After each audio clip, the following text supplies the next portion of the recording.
So welcome everyone. I am really, really excited to introduce you to the amazing teams from Plastic Clever Schools and Common Seas.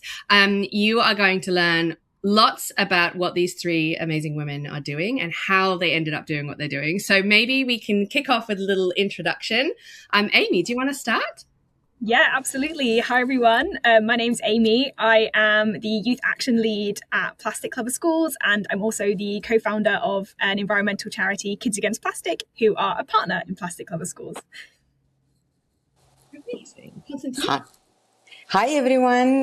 Thank you for having us. My name is Konstantina, and I'm the Education Officer for Common Seas.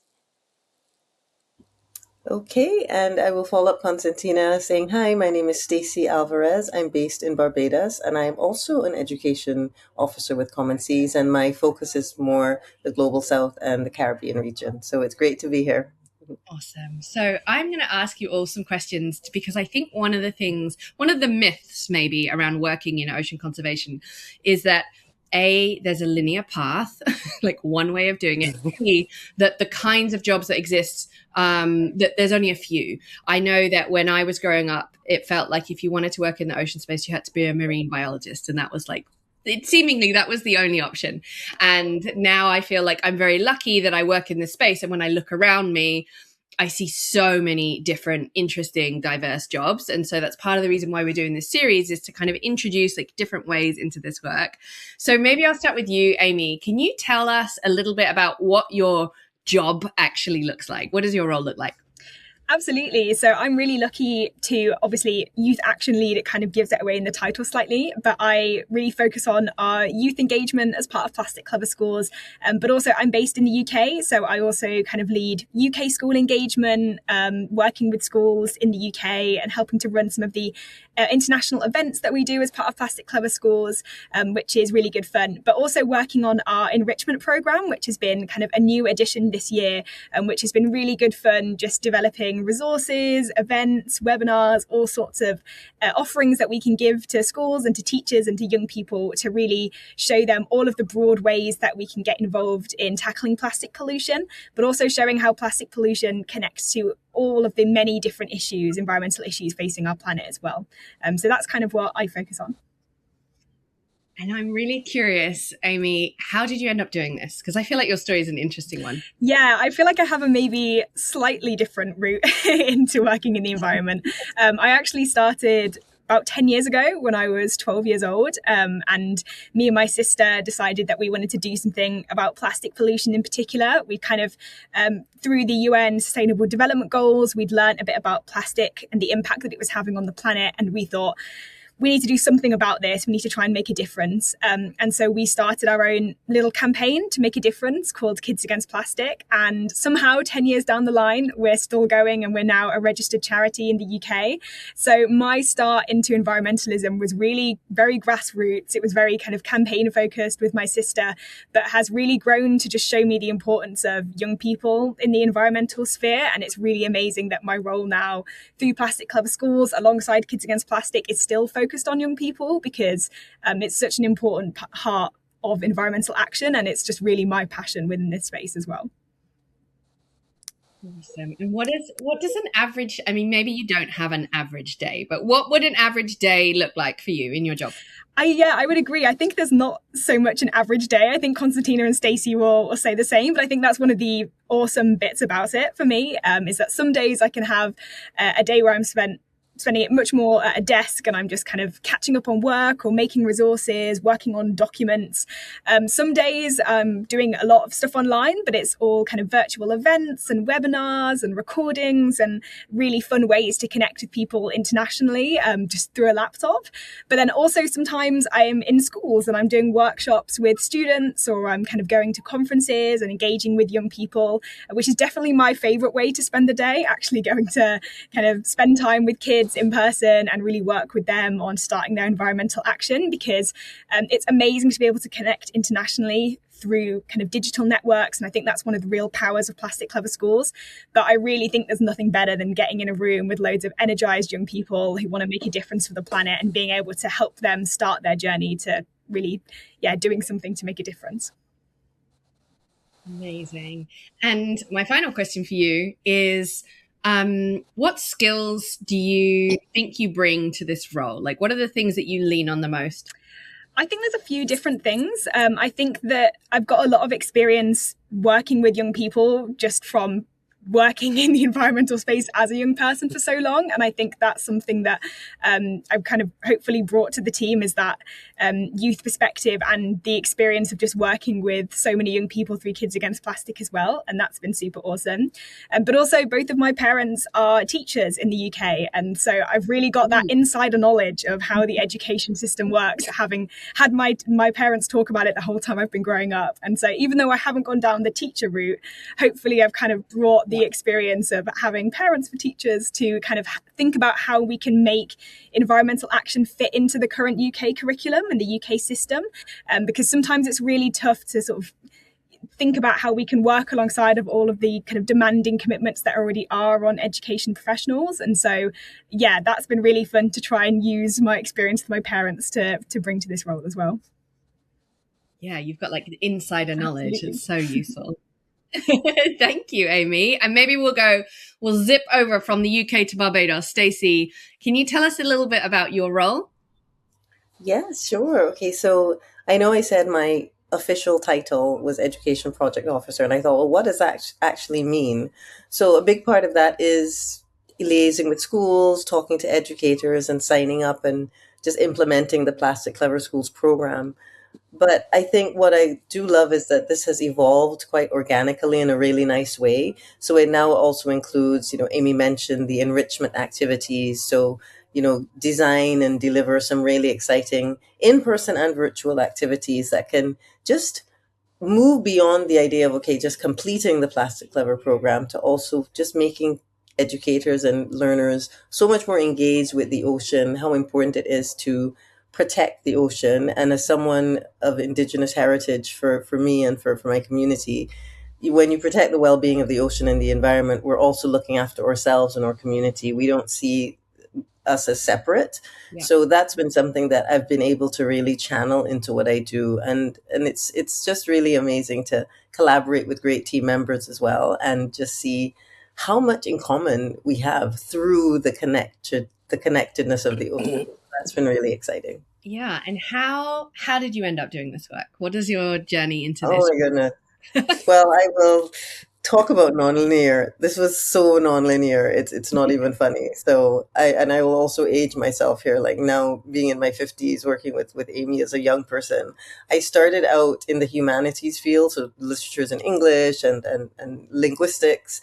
But I always had a passion for environmentalism. I was seen as the weirdo in school who was, like, back in the day, again, I'll age myself, writing letters to global leaders about the environment and plastic pollution, joining campaigns however I could. So I always had that idea of the environment and activism, but I went into, at that time, there wasn't really a way to channel that into something as another career path.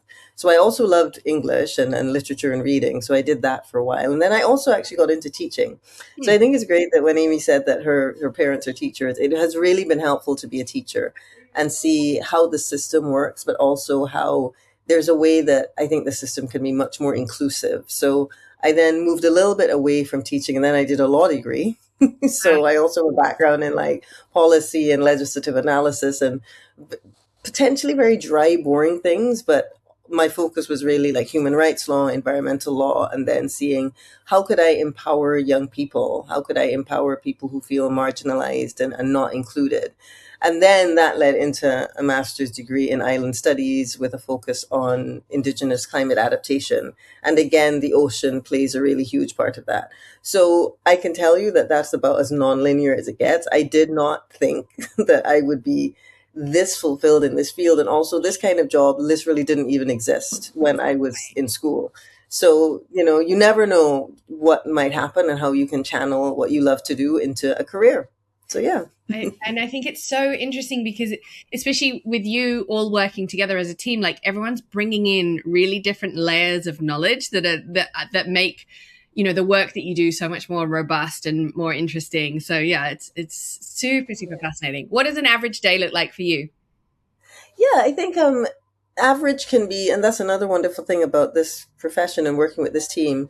It's definitely how I make it, and I have a lot of ways to shape the way I need it to be. So again, it doesn't really have to be average from the point of view that you're sitting at a desk and you have set times. One part of the day might be going into a school, conducting an assembly, meeting with educators, then or in the afternoon going into to help with an after school club that's focusing on how to implement the program.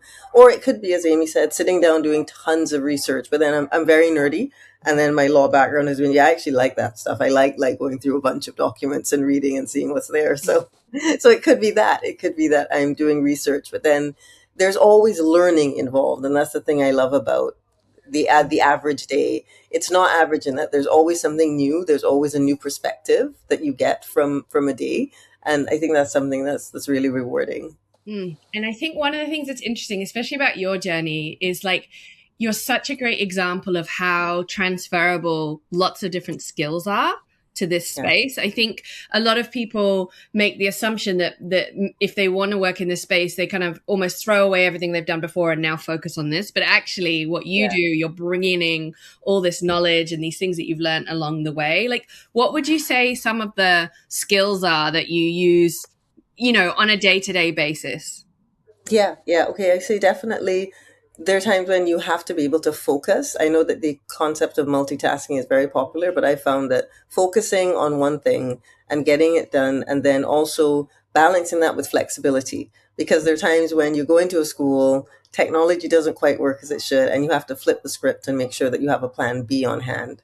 So I think that's very important. And also a skill that I think is important, that ability to assimilate lots of information that's also intersectional. So as you said, it comes from different backgrounds, which again is just a result of me having experience in different things. But anyone, when you think about it, as you said, never shut off a skill set that you think is irrelevant. You'll be surprised how sometimes just being able to make that human connection, having a sense of empathy, having the ability to kind of read a room and understand, you know what, I'm going to diverge a little bit from the script I prepared because it seems more fitting in the moment, and it will also have a more lasting impact in a positive way. So I think those are some of the skills you definitely have to keep in mind and be proud to embody when you're in this field.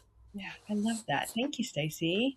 Okay. Konstantina, tell us. So you're in Greece. Tell us about the role that you play within Common Seas and Plastic Clever Schools. Yes, thank you, Lindsay. So my role is mostly to see the implementation of Plastic Clever Schools and encourage teachers to use our free resources and get our enrichment packages and use them in their schools and classrooms, but also to build partnerships locally so that Plastic Clever Schools can grow as a network. We currently operate in 60 countries around the world. Wow. And yes, we have thousands of schools joining. And so my role mostly focuses on the global north, let's say. Amazing. Amy, I'm really curious because you are not based on the coast, and yet you work in protecting the ocean. How has your journey and the work that you do influenced, or has it influenced or changed the way you feel and see and think about the ocean? Absolutely, yeah. So I'm based in Nottingham. I grew up in Nottingham, which is a city sort of about as close to the centre of the UK as you can get in terms of like how far away from the coast it is, which comparative to pretty much like any other country is quite a short distance. But in the UK, it feels like quite a disconnect from the sea. And so I never really kind of grew up regularly near the ocean. My family's quite outdoorsy and we'd kind of go on trips around the UK and get to experience it that way. But I didn't have that daily connection to the ocean that a lot of people get when they grow up on the coast. And I think because of that, it's quite easy to feel disconnected from the ocean through the actions that we take and the kind of awareness that we have. And I think that when I started my journey in environmentalism, it really showed me just how connected we all are to the ocean, even if we're nowhere near it. Like all of our actions that we have, even when we're inland, even when we're nowhere near any body of water, it all really connects back to the ocean. And you know, we have a major river in Nottingham, the River Trent, and it's really not too many steps before that river feeds straight into the North Sea and into the ocean. But we kind of just don't always think like that when we're not close to the coast and we're not seeing the ocean for ourselves. So I think working in the environment space has really shown me how interconnected everything is, and how the actions that we take, either negative or positive ones, can really impact the health of our oceans and of the planet as a whole. And I think that's a really important awareness that we're trying to bring to Plastic Clever schools as well, and really emphasize the importance of ocean literacy in every young person, even if you're not near the sea. And in fact, even more when you're not near the coast, because we all need to have an appreciation for the oceans, because it's such an important part of keeping us alive and the health of our planet, and we really need to appreciate it in that way, even if we can't go and visit it ourselves. Yeah, I love that. Thank you. Konstantina, we're going to come back to you. So I'm curious how you ended up in the role that you are in. How did you end up doing this work? Yeah, so I didn't start out as a child to have a career in ocean-related field. What I always wanted to do is become involved in policy, and that's why I studied international and European affairs, but which involved lots of courses about environmental law and international conflict. And then I read so many things about the devastation of wars and how strategy plays a role. But then I soon came to understand that there is so much devastation, but also inequality and injustice. And then there is also an environmental impact affecting countries and communities and touching upon lives. And then after that came the realization that there are creatures in this world that they don't have a voice, like sea animals, all kinds of animals, but mostly the sea animals, because they are underwater, we don't see them, we don't encounter them many times. And those creatures don't have a voice. And then from that, I started to read about the sea more, and I was so captivated by different animals and the habitats, like kelp forests or coral reefs. It was all fascinating to me, and it was a world much more interesting than the actual one, I think, the one that I was seeing at the moment. And also I grew up in Greece. I grew up next to the sea, literally, like in a town where we had 3 months of school vacation. So I was in the sea or on the beach. So the connection was there. It was just that I was down another path, but soon I found my way to the ocean.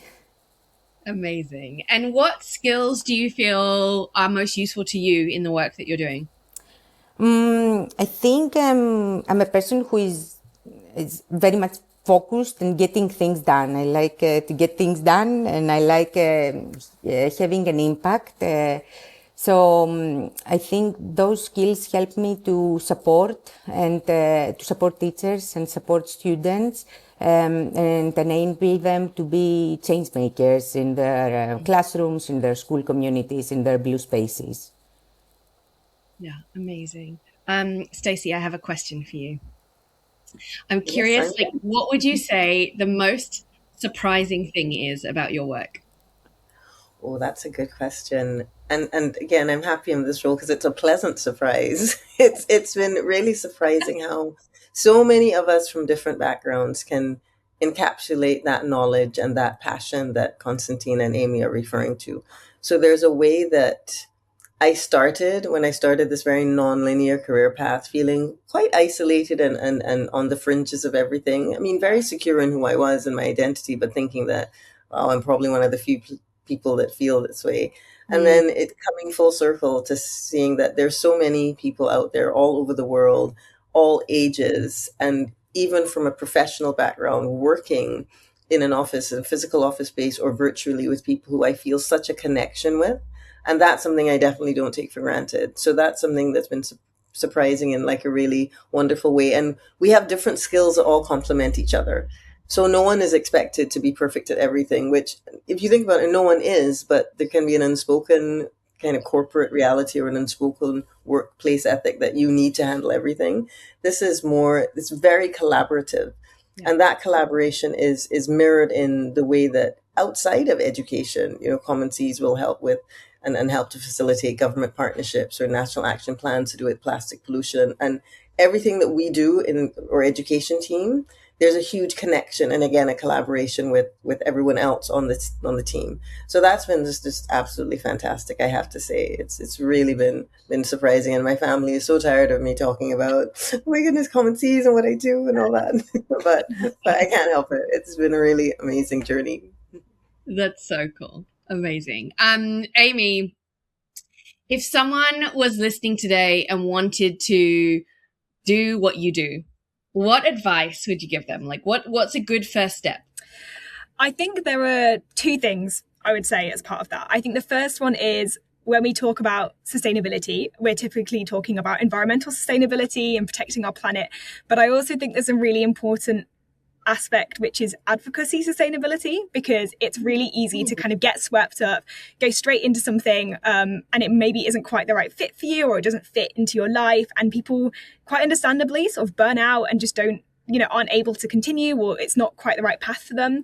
And I think sometimes it's because we expect that the way to get involved in protecting the planet is that you have to go down a certain route. Like you have to be an activist, or you have to be a scientist, or you have to be like X, Y, and Z, which is what we see a lot of the time around these roles. And, it absolutely can fit for some people, but that isn't right for everyone, and we should never expect everyone to fit into a box that is completely made up and shouldn't be there in the first place. And so I think the first thing I would say is find the method that works for you to get involved in protecting the planet and follow that. So whether you're someone who's creative, whether you're someone who's scientific, find the route that works for you and stick to that. And, as you've heard today, we all had super rogue routes into working in protecting the ocean. So you can have that completely rogue route as well.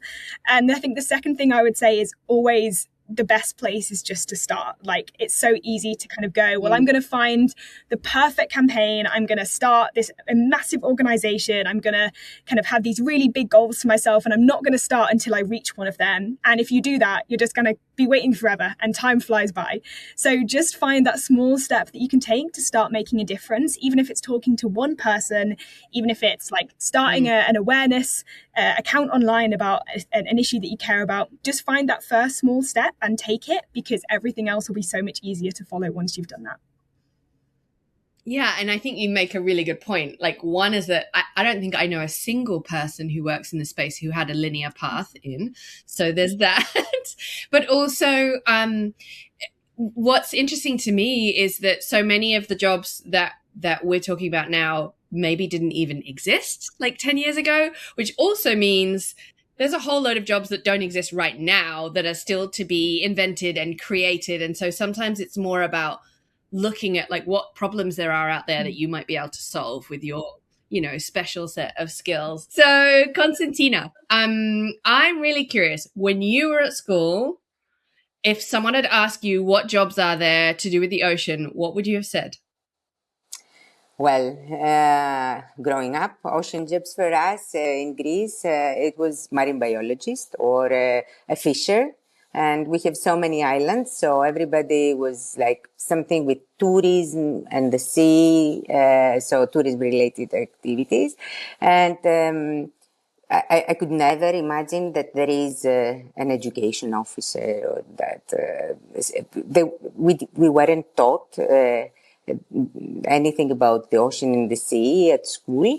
And I definitely couldn't imagine that such a job existed. Yeah. And it's interesting, isn't it? Because I think what I'm learning now is like, yes, we need marine biologists, of course, and we need science folk, but also we need people who are amazing at technology. We need really creative people. We need educators. Like, we need people, who are working in law and in that profession, people who are working in finance. So I think what's exciting is no matter what career path you go down, if you want to, you could make that into an ocean related job. So that's exciting. And thank you so much. Konstantina, really, really appreciate you giving us that insight. Stacey, would you add anything to that? Like, if young people were looking at what you're doing, what might be a good next step?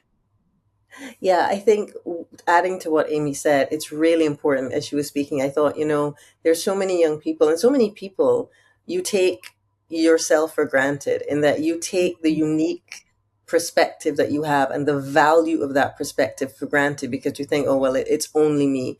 Never think that way. Always realize that you have a unique voice, and always realize that you're never alone in that voice. And even if you feel alone, the key is to start, because when you start to make that voice heard, that's when it begins to resonate, and you see that there are other people, there are other communities who feel the way you feel and who are interested in adding to your vision. So don't ever feel isolated, because there's so many other people out there, and there's always a community you can join. And as I said, never take your perspective for granted. It's that uniqueness of that perspective that has to be told. So don't think that you have to think like everyone else, sound like everyone else, or deliver the exact same message. Yeah. Different messages can complement each other. And that's something that I would say, always remember that.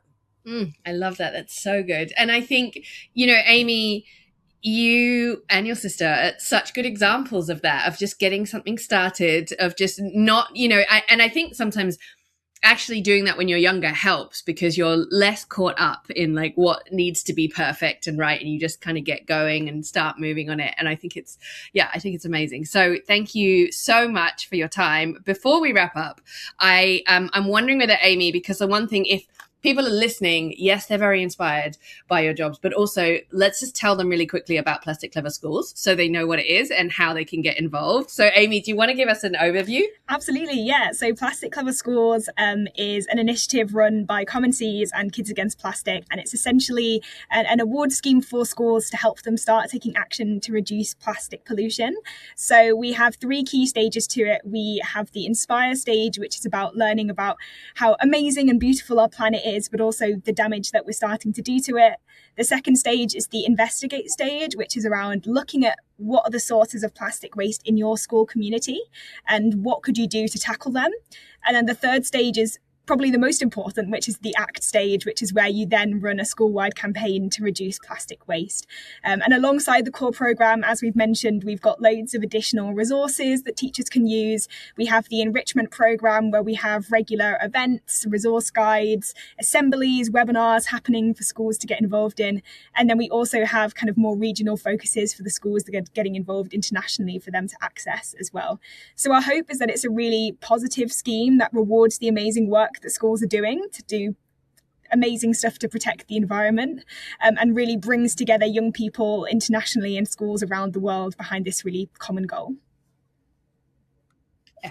Epic work. Stacey, what's the thing that a teacher needs to do today if they are like, yes, this sounds amazing, we want to sign up to Plastic Clever Schools? Where do they go?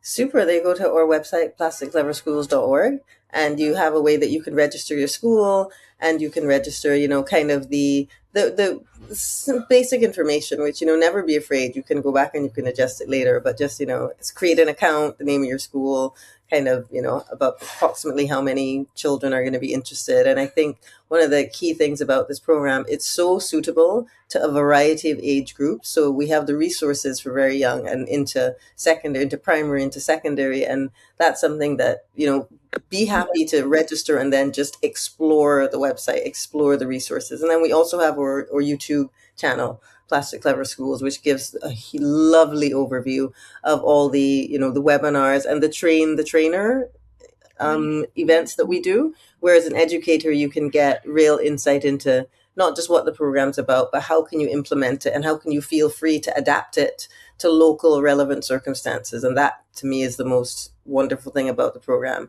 It's adaptable, and you also have a community that you can run ideas past and get inspired by. So yeah, that's the step. Amazing. Well, thank you so much for joining.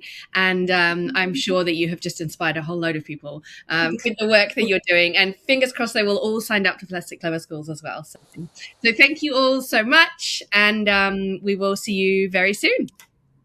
Great. Thank you. Bye. This is amazing. Bye.